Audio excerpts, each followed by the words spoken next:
In this video, what we're going to do is look at some more advanced tactics for increasing the action, the conversion, increasing the amount of money that you make from each individual list that you have.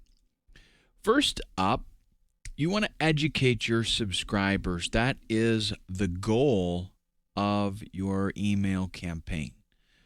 Don't look at it so much as, I've got a list of 10,000 people, so here's the amount of money that I need to make. Approach it from the standpoint that you actually feel it's your responsibility to educate these people on whatever it is. So you've actually got a burden for that. What we see a lot of times is people that are led about by greed and they're doing everything with the motivation to make money. Guess what happens? It doesn't work typically. I mean, not to say that nobody motivated by greed ever makes money, because they do, but as far as being a success, and it's my goal to help you be a success in your life, not just in marketing, right? I want to help you be happy with yourself. So approach this from the standpoint that you're a teacher, and it is your job, it's your responsibility when people come on your list to help them, to educate them. And as kind of like a side benefit, you're going to make money doing that. Have a call to action in your emails. This is something that, people, I see this on sales pages still, although most people are catching up to that, but I see it in emails all the time. You don't just put a link in your email and assume people know to click on it. You actually need to tell them to click on it, to watch the video, to click on it and fill out the form, whatever it is. You want to have a call to action. And it kind of goes, it's one of those things that people they eliminate because you're sitting down writing this email and you know what you want people to do. So you're so close to the problem that you're not able to realize that you really do need to tell them to do that.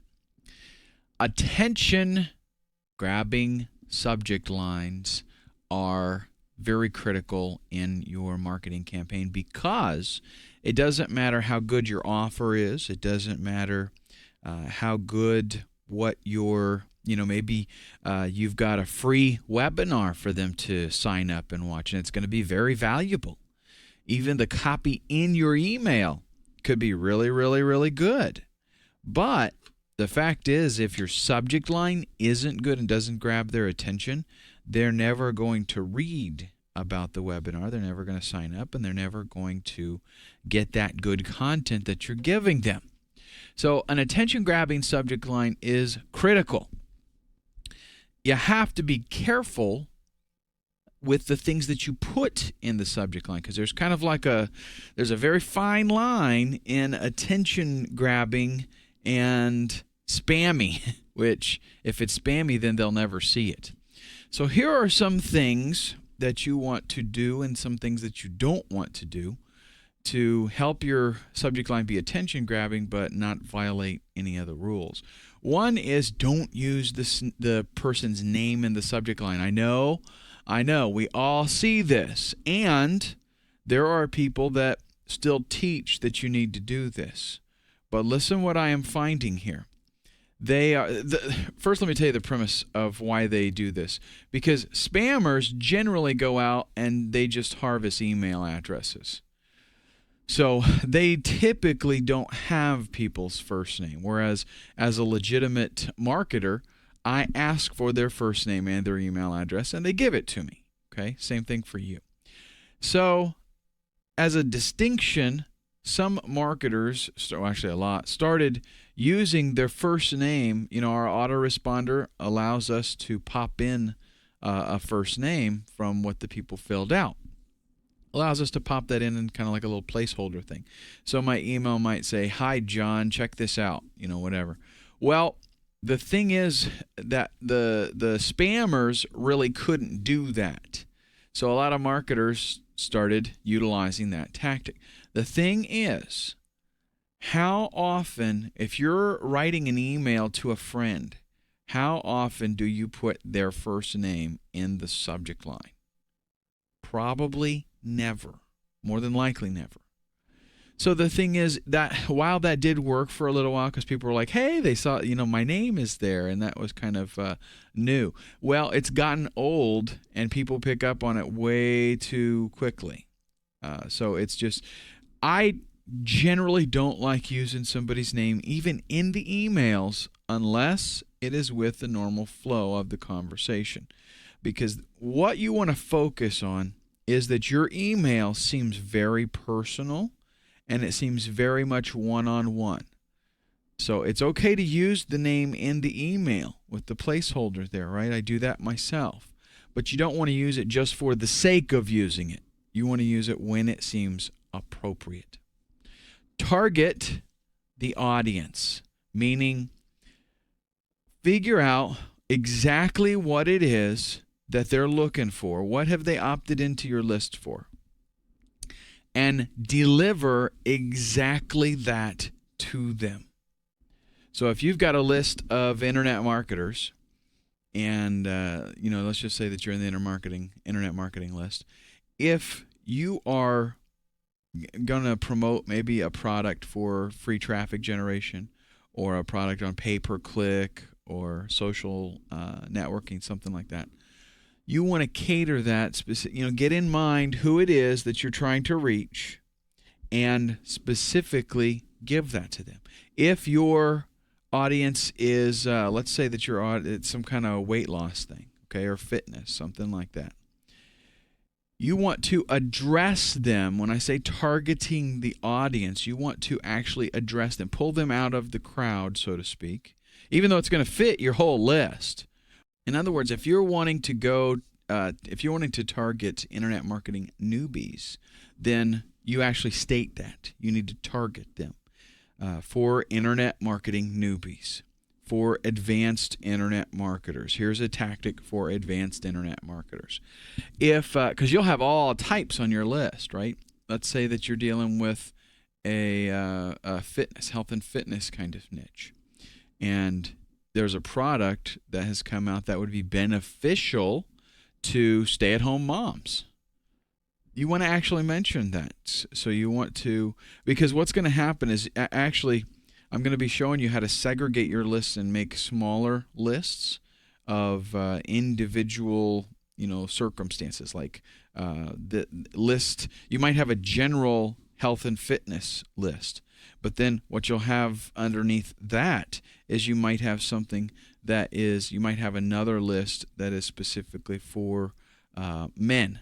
Okay, you might have another list that is for young mothers, another list for teens, whatever. But you're going to break it down so that you can send out general messages to the whole, everybody that would be interested in whatever the product is, but you also have the ability to send out specifically to stay-at-home moms that are interested in fitness. Okay?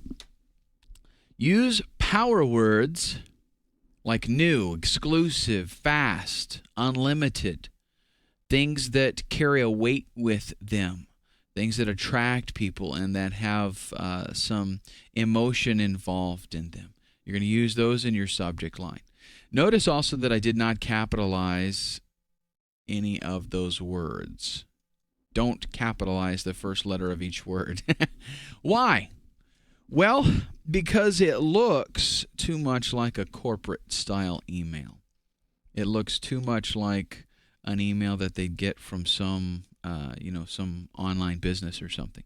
And we're again wanting to affect the form of a very personal letter.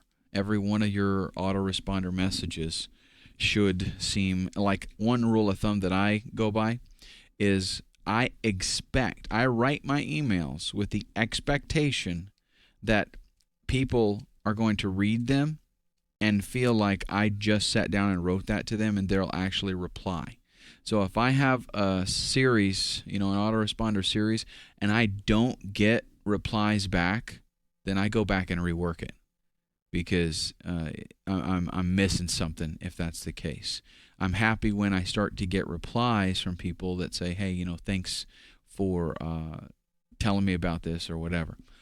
So that's one of the things that makes it less personal if you capitalize all of the the first letter of each word. It just looks a little too corporate.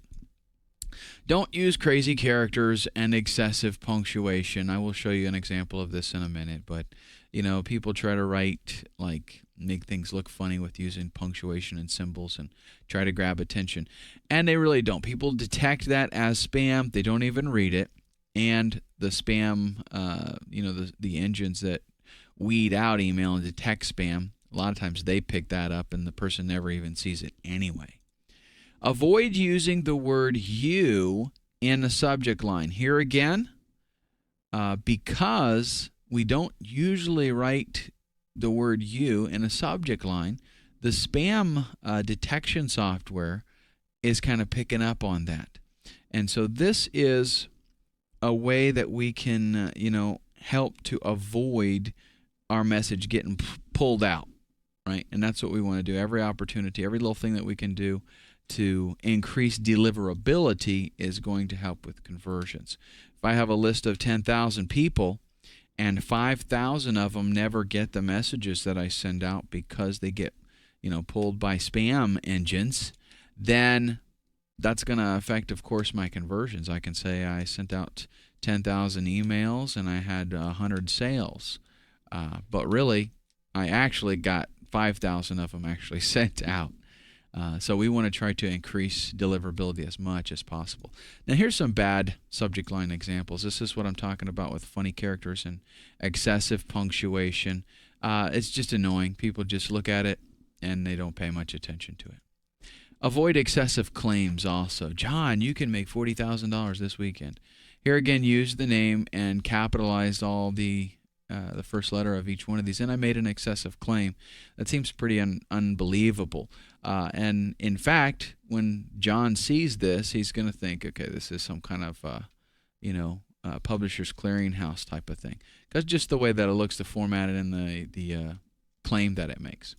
Here's some better subject lines, and some of these are very simple, but you'll find that a lot of times that is the case. More effective subject lines happen to be more simple.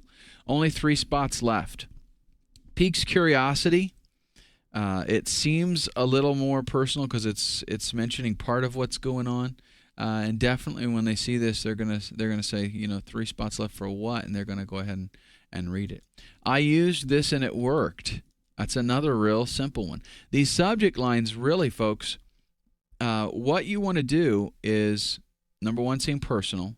Number 2, tell them that there is, if you can relate to them very quickly, the message that the content of this email is important and is going to help you, then that's what's going to get their attention and cause them to actually read it. A friend of mine lost 15 pounds with this.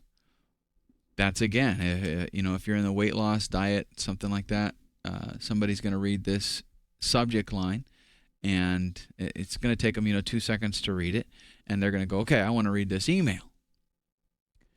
Here's some more subject line tips. One of my favorites, keep it simple, stupid. When you create your subject line, the last examples that I gave you kind of illustrates that. You want to basically just tell them the content of this email is going to help you out. You have to definitely follow through with that, okay? When you say a friend of mine lost 15 pounds with this, your email needs to be about that, because if it's not going to take too many of those emails, and they're going to just totally ignore you altogether. But short and sweet, cut to the chase, and let them know this email is genuinely going to help you. WIIFM. Bear in mind that everybody in the world is listening to this radio station. What's in it for me? So as you sit down and write your subject line, that's one of the things that you bear in mind is you have to relate to your reader that this email is going to solve a problem for them. It's going to help them. It's not all about buy my stuff. It's about, hey, look, here's something I can do for you. Your personality sells, not your autoresponder. This is something that probably needs even more stress put on it, but I'll do my best here with this. Your very unique personality is what is going to separate you from the regular marketing world that's out there. So therefore, in everything that you do, not only your subject line, but the actual emails themselves, you need to let that personality come through. And if maybe you don't have a personality, or maybe you have a personality that a lot of people don't get along with, okay, whatever the case might be, you can go ahead and affect a different personality. You can you can have maybe a writing personality where maybe you're normally a pretty sober, relaxed individual, and you want to seem energetic in your emails, okay? So you affect that energy when you sit down to write, but you need to have a focused personality that people can recognize and let that come out in everything that you write, really. Read the newspaper. This is a good place to go to get ideas for headlines, because newspapers, I might add a lot of the magazines that you go to the store and they have at the checkout, same kind of thing there. What they do, and they're very, very good at it, is they target a specific part of a story that they want to tell. And a lot of times I know they target a part of it that's maybe not quite 100% accurate, okay, but it tells a story in and of itself, a part of a story at least, or maybe a certain a viewpoint of the story in a very short space. And that's essentially what the subject line needs to do. So if you read the newspaper, check out the headlines, and you can get great ideas for attention-grabbing headlines that do fulfill all of the needs here, that show what's in it for me, and that are very simple, short, and sweet, and that will allow your personality to come out. Always test your subject lines.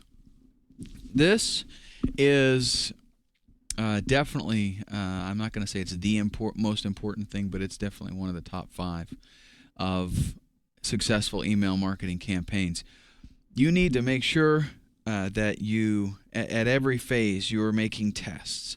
So one nice thing about Aweber is that it allows you to do split testing. So you can take and let's say you got a list of 20,000 people. Okay, you can send out a message to 1,000 people, and then send out another version with just the subject line different. Send that out to another 1,000 people, and then you wait for the results. So maybe the next day you check it out and you see which one has a higher open rate. And there you go. Now you take the one that's better, and you can either test again if you want and send to another 1,000 people. Come up with a third subject line, send to another 1,000, and take whichever one is best, or go ahead and just take the one that performed the best, send it to the remainder of your list. Very, very powerful and effective way to increase conversions. People do look at the from field. In fact, there was a study that showed that most people, in deciding if they're going to open the email, the first thing they look at is the from field. Also, if whatever you do use in the from field, because you could use your name, you could use your company name or your website name or your newsletter name if you wanted to. Whatever you put there, bear in mind that that's showing up already, so you don't need to repeat it in the subject line, right? So if your list is, if you have a newsletter called Losing Weight Fast, then you don't put in the subject line Losing Weight Fast newsletter because they're just going to see it twice. Take advantage of those characters and come up with something a little bit more persuasive. Specialty lists. Let's talk about that for a little bit. These are lists that can be used for very special, unique purposes and allow you to build a list oftentimes very quickly. An announcement list. This would be, like, let's say that you're in the Forex niche, okay? So you have you set up and create an announcement list for advice or something. You could do if you had some kind of stocks kind of list also. Some kind of internet marketing list where new traffic strategies that come out, you'll announce that. If you could create a list for new products if you want people to know when you release a new product, that kind of thing. And this is a very specialty list that you're not going to just send them emails all the time. They're only going to get it when whatever you said you would tell them about occurs. So you release a new product, or there's some kind of trend in the Forex market, and you shoot out an email and it goes to them. An additional information list. That's pretty self-explanatory. If people just want to find out some more information about a specific product or a technique or something, then they can sign up. They can get more information. A lot of times, these lists, you're not going to hammer them like you would a regular list. The purpose of them is just to deliver something in a way that whatever you specified initially. A registration list. This is a good idea for getting people to participate and be a little more interactive. Let's say that you have sold an ebook, and the ebook gets distributed with a temporary password. You actually can configure ebooks so that they're time sensitive. They can use and read it for a week or whatever, and then they need a different password. So what you can do is have that temporary password in there, and then take them to a thank you page and let them know that in order to get the unlimited password, they need to register the product with you. So that's a real good way. That kind of thing, though, for registration. Potential JV list. One thing that you will find as you start becoming more and more successful in internet marketing is people do start contacting you for JV partnerships where they want to work with you on maybe cross-promoting or promoting a new product or something. And what you can do is on your website have maybe an affiliates page or something, and right on there too you can have a form and let them know this is for potential JV partners. If you're interested in a joint venture with us, please fill out this form, and you can say we don't have any openings right now, but from time to time we do experiment and explore other opportunities. So something like that, just to start building a list. That way when you do need it, you can let them know, we don't have anything right now, but we may in the future. And that way when you do need it, lo and behold, you check out your potential JV list there, and you've got 50 JV partners, people who have said they would be interested in doing something with you. And then, that's at least you don't have to start from zero, right? All right, your content. Let's talk about that for a little bit. Your content, the stuff that you send out, bear in mind that this is making you, this is representing you, it's building your business. With that in mind, only promote stuff that actually works. Because guess what? If you promote junk, people are going to perceive you as a promoter of junk, and more than likely you don't want that. So this is kind of a difficult call because I know a lot of people, they go out there, the goal is they just want to make money. And unfortunately, if that's what you're trying to do, more than likely it's not going to be so much a success for you. You have to have a goal of building a business, not just making money so you can get a nicer car. You need a goal of building a business because that's what this is all about. So that being the case, when you do promote something else, you want to make sure that it's not junk. You want to make sure that it is helpful, that it works, that it is beneficial to your subscribers. Because when you promote stuff that does work, when you promote stuff that genuinely does help them, then they have like a bond with you.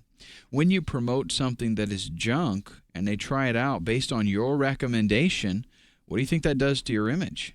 It doesn't help it, that's for sure. And that's why a lot of people out there are, real careful about what they promote. They don't just promote anything because they know that it's damaging to their reputation if it's junk. Here is something that you can consider doing. I'm not going to make it a requirement, but I am going to make it a heavy suggestion. Write a full year's worth of emails for like if you have let's say that you have a Excel list, how to use Microsoft Excel, something like that. You have an Excel product that you're selling. What you would want to do, and if you offer to maybe as your ethical bribe to get them on the list, you tell them that you send out monthly Excel tips or weekly Excel tips or whatever it is.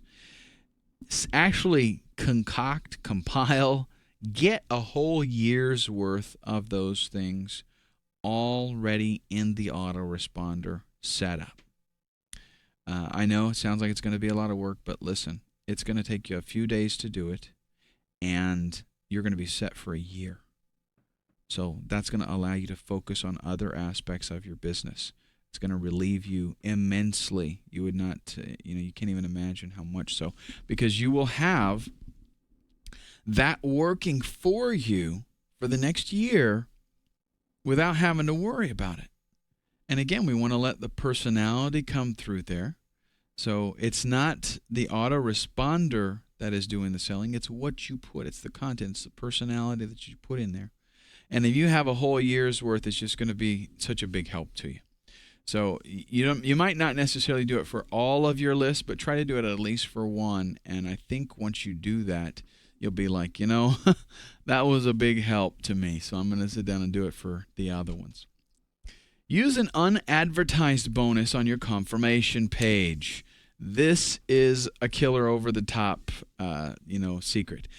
How many people go out and set up an autoresponder and they don't even think of the power of the confirmation page? And what do?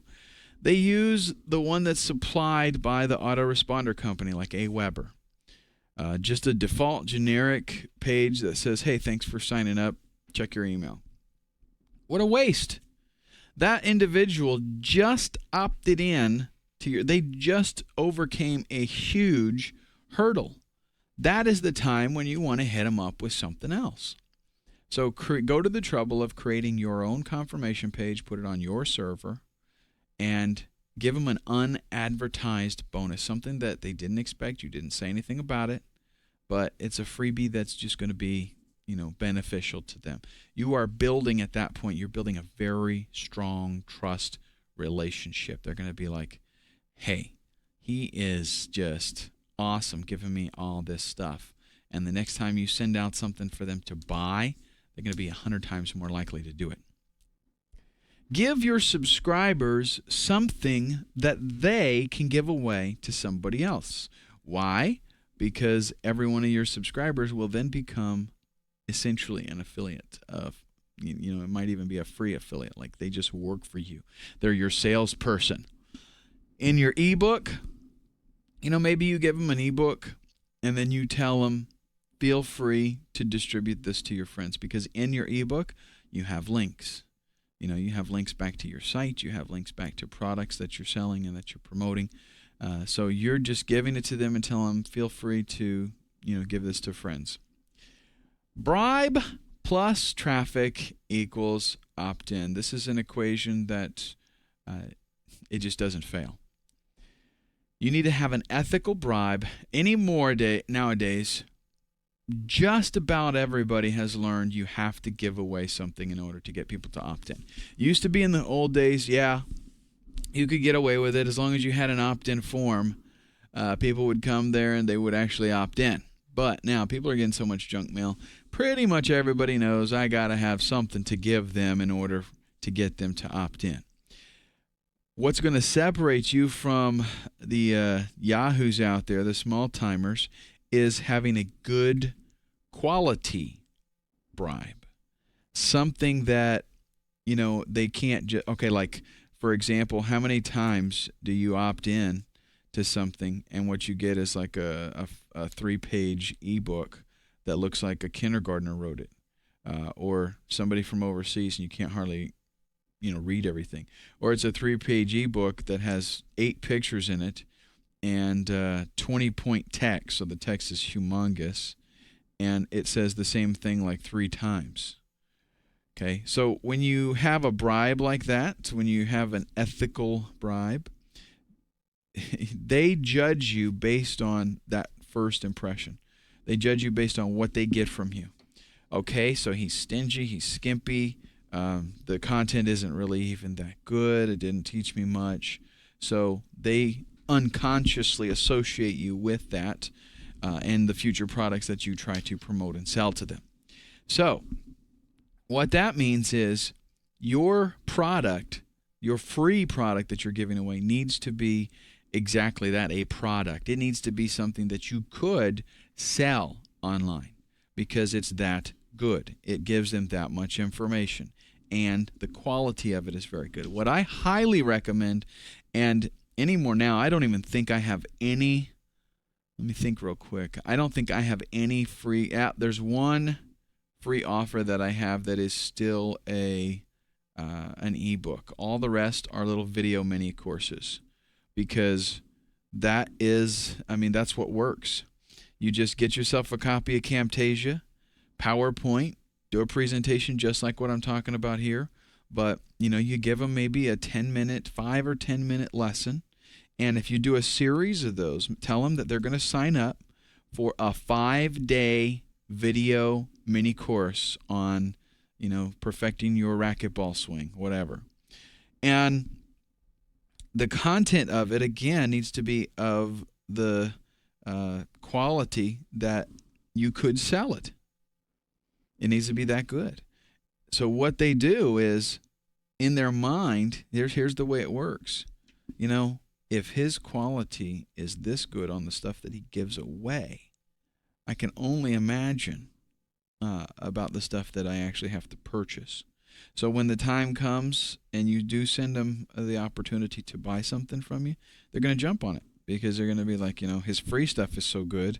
I can, I can only imagine what this is going to be like. So the equation, though, is bribe plus traffic equals opt-in. Here's the way that it works. Without either one of those two, you're not going to get the opt-in. So without the ethical bribe or without the traffic, it's not going to happen. They go hand in hand, and so don't try it. If you don't have a bribe, don't bother sending traffic. And if you do have the bribe, if you do have a good product, then you better be sending traffic because it ain't just going to happen. The old adage, if you build it, they'll come. That does not work online, not at all. Just because it's there, I can't tell you how many pages there are on the internet that nobody ever sends traffic to and nobody ever visits. Okay. Location, location, location. What about our opt-in? Where should it go? Well, definitely you want it above the fold, and that would work for a squeeze page and a sales page. Squeeze page, the reason I mention that is because most of the time people are doing smaller squeeze pages now, which is my preference. It's just like one screen. But they can be a little bit on the tall side. You don't obviously want to put it down below where they have to scroll in order to see it. You want to have it right there where they see it and notice it immediately. Also, have an opt-in in line with the content. So if you're talking about a sales page, for example, or you're talking about another, a product page or something like that, have another opt-in form in line so while they're reading, they again have the opportunity to opt in. It's very important that they see this wherever they might get an inclination to go ahead and opt in.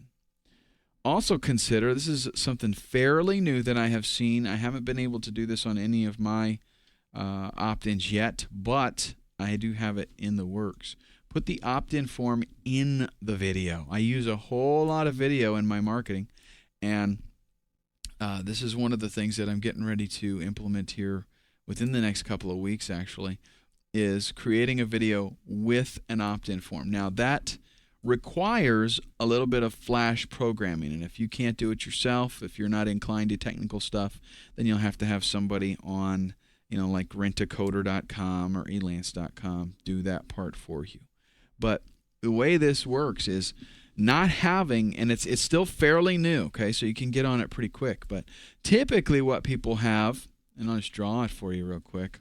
Typically what they have is a video playing right here, and then name, email address, and a submit button. Okay, but what this is actually talking about is having a video, and it takes up the whole area. They watch the video, and then at the end, a box pops up for them to put their name and email address and the button right there inside the video. It's actually pretty slick. It looks really nice, and it definitely grabs their attention, and it's something that's still fairly new, so it's very effective. Let's talk about the ethical bribe that we're giving away, or the offer itself. Somebody comes to your squeeze page, and what I see time and time again that I got to go over is they're actually trying to sell the product on the squeeze page, and that's a real bad idea. They're trying to make it kind of like a mini sales page, but it doesn't work really. If you get somebody to come to your squeeze page, or you can call it a landing page or capture page, you are trying to sell the opt-in. In other words, 100% goal is get them to enter their name and email address, whatever information you're trying to collect. So that means that everything on the squeeze page has the intent and purpose of getting them to enter those details and submit them. That's the whole point. So you're not trying to sell a product. Like, one of the biggest things that I do nowadays is, if I've got something to sell, I don't even mention the product on the squeeze page. Okay, the product name is never mentioned. The the price, obviously, nothing like that.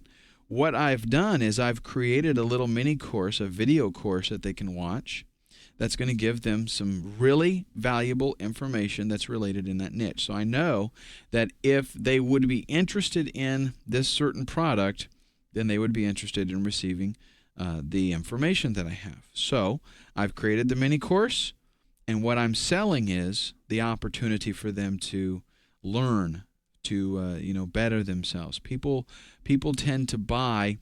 They don't buy things, they buy what the thing will do for them. Same goes for the opt-in page here. They don't opt in to get something. They opt in to get what that thing can do for them. That's the facts. So don't think just because you have an ebook or a video mini course or something that alone makes people opt in. It doesn't. You have to be able to demonstrate what that thing is going to do for them. So you're selling the opt-in by expressing to them what they're going to gain by the free giveaway that you're giving them. Not the product. We're not talking about the product. It's not even mentioned. You're just talking about what it is that you're about to give them and what benefit they'll receive from that. I like to use a video e-course. I've already said that several times, but I just want to stress it again. This is what I find to be most effective, and the reason is this. It's not something that they download, okay?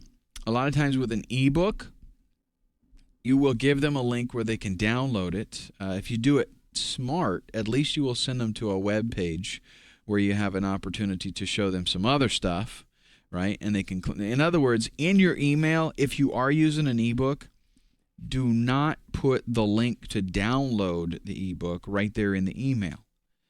You put a link to a website where they'll go, and the product, the ebook that you're giving away, the download link is on that website.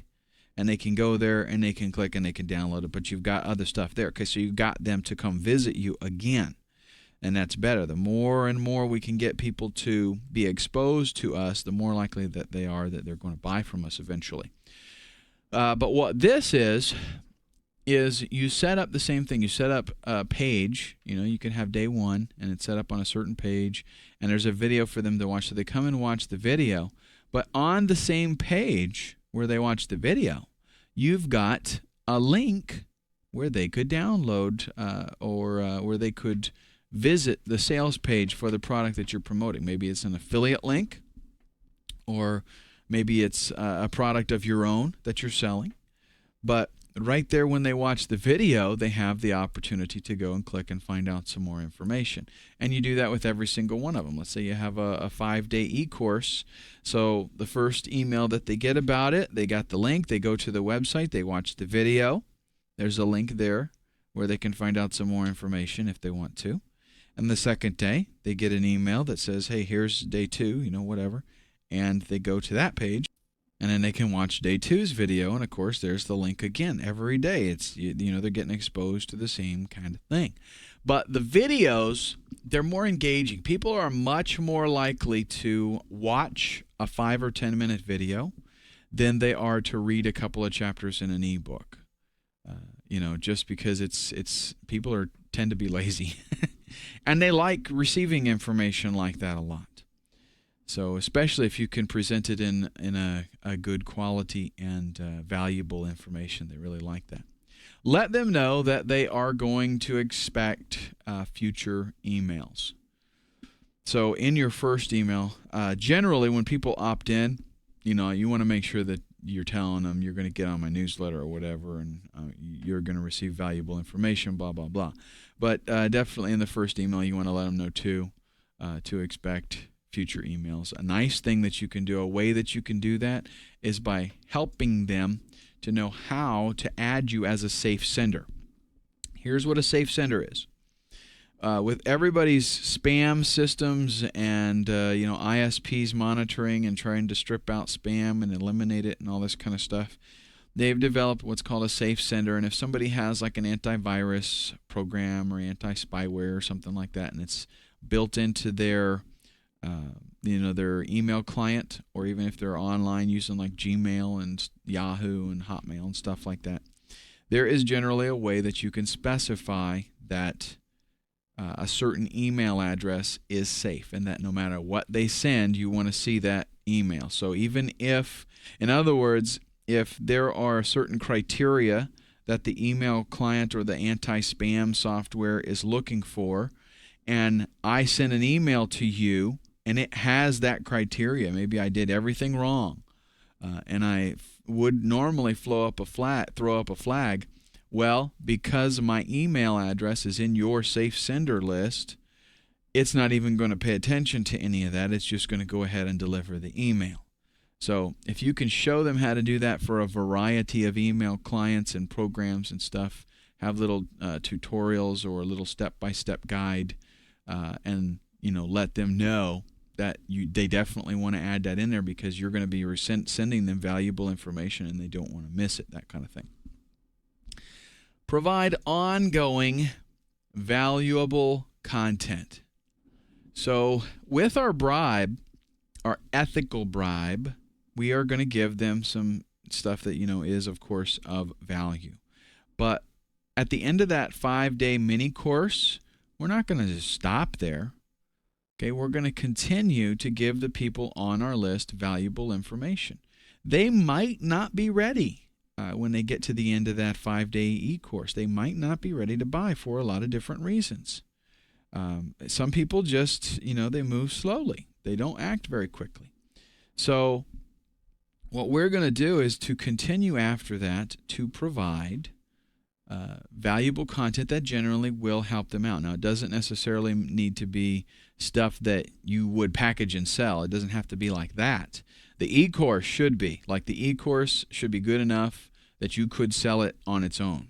Okay, but this is just going to be helpful information to help them along the way, give them more, of a better view of you, because you're constantly just building your relationship. That's all that this email stuff is all about, is you building your relationship with them so that they trust you more and trust your advice.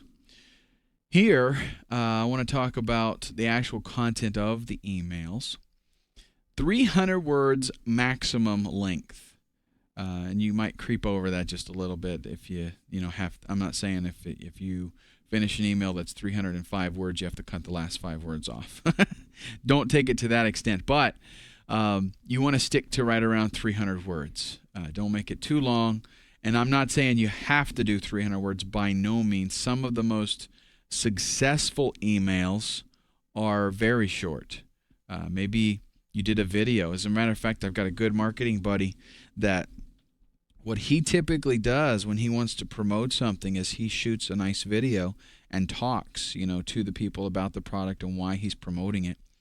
And in his actual email, it may be 15, 20 words that goes out. And then it gives them a link to where they can watch the video and they can find out some more information. He gets a really good response from that kind of thing.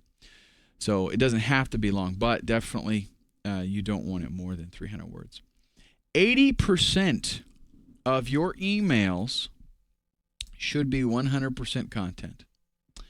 That means out of 10 emails, 8 of them are completely helpful, valuable content that you are basically giving away.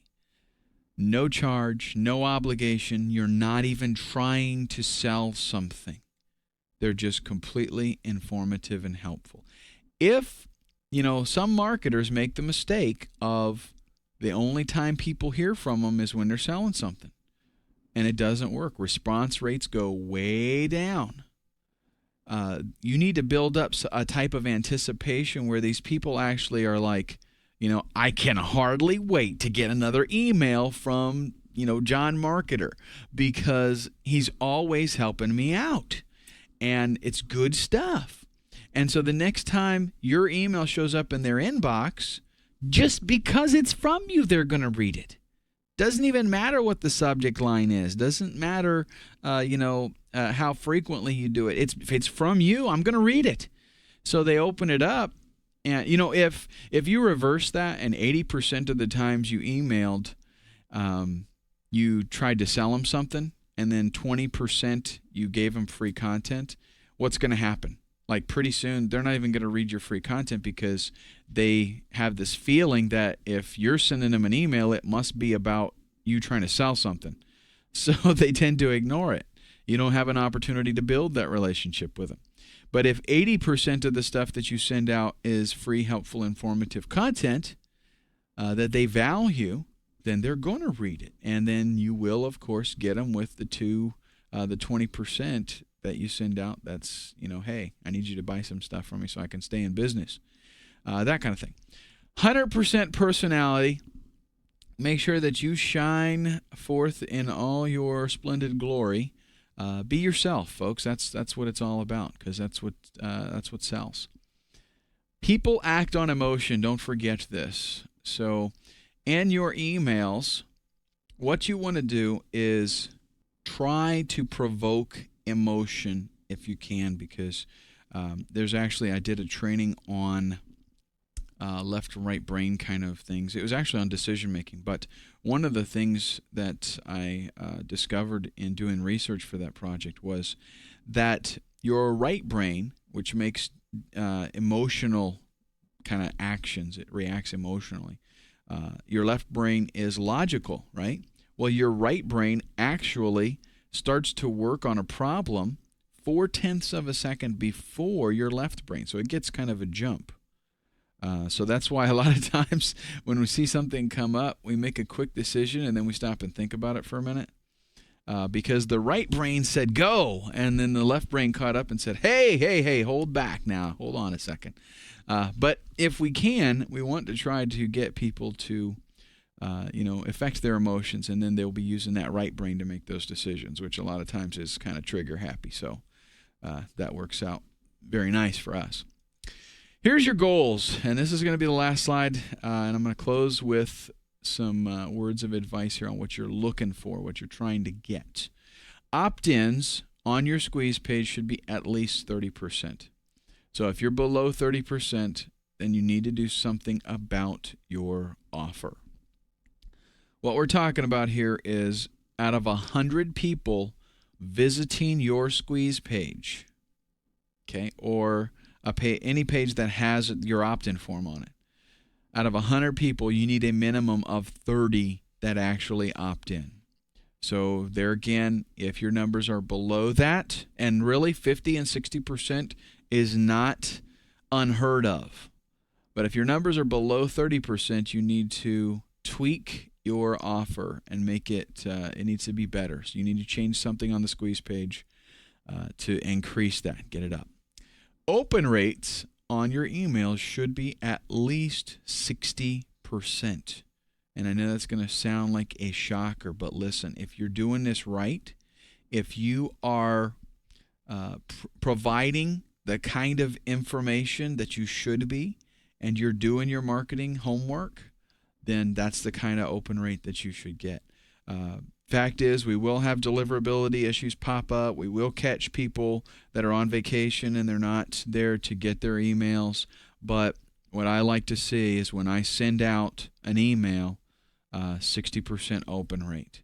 Now, doesn't necessarily mean that 60% are going to do what I wanted them to do, but at least 60% need to open it up and, read the email. As far as actual action, email responses should be at least 25%. Now, that means I need to quantify the numbers here. That does not mean if I send out 100 emails that 25% of the people do what I want them to do, because we have the open rate that we have to take into consideration. So what that means is, let's say, and I'm going to use fairly round numbers just to make it simple to do the math, because I don't like doing math in my head. If I've got 100 emails that go out and I've got a 50% open rate, okay, that's half. It's a little bit short of what I would like. That means 50 people did open the email. Of those 50 people, 25% of them should click on it. Okay, so a quarter of them, about 12 people should click and act. If you get above that, that is fantastic. But what you'll find is you should keep track of all of the emails that you send out and keep track of the statistics. So what you do is, in your swipe file, you can create a swipe file specifically for your stuff. So you send out an email and you send it out to your list. Maybe you got 5,000 people on your list, and you get a 65% open rate. Okay, fantastic. And then you get, out of those that opened it, you get a 40% response. People click on the link and do what it is that you wanted them to do, which is, click on the link. That doesn't mean your sales are that high, right? It just means that people actually did click on it. Well, what you want to do is keep track of that, and maybe even if you want, you can go to the extent of making an Excel spreadsheet to say, okay, here was my subject line, here was how many people I sent to, here is the open rate, and here is the response rate. This percentage of people clicked on it. Well, the next time you send out another one, maybe it bombs, and you got a 10% open rate, and the email response was like 5%. It was just ridiculous. So what you want to do is keep track of that kind of stuff and analyze it and look at, okay, this one here worked. Why did it work? And this one here didn't work. And why didn't it work? And that will, definitely make you a better marketer, make you a better email marketer. All right, so I wish you the very best in getting maximum cash from your email list. Thank you so much for joining me, and squeeze the trigger and ride the bullet.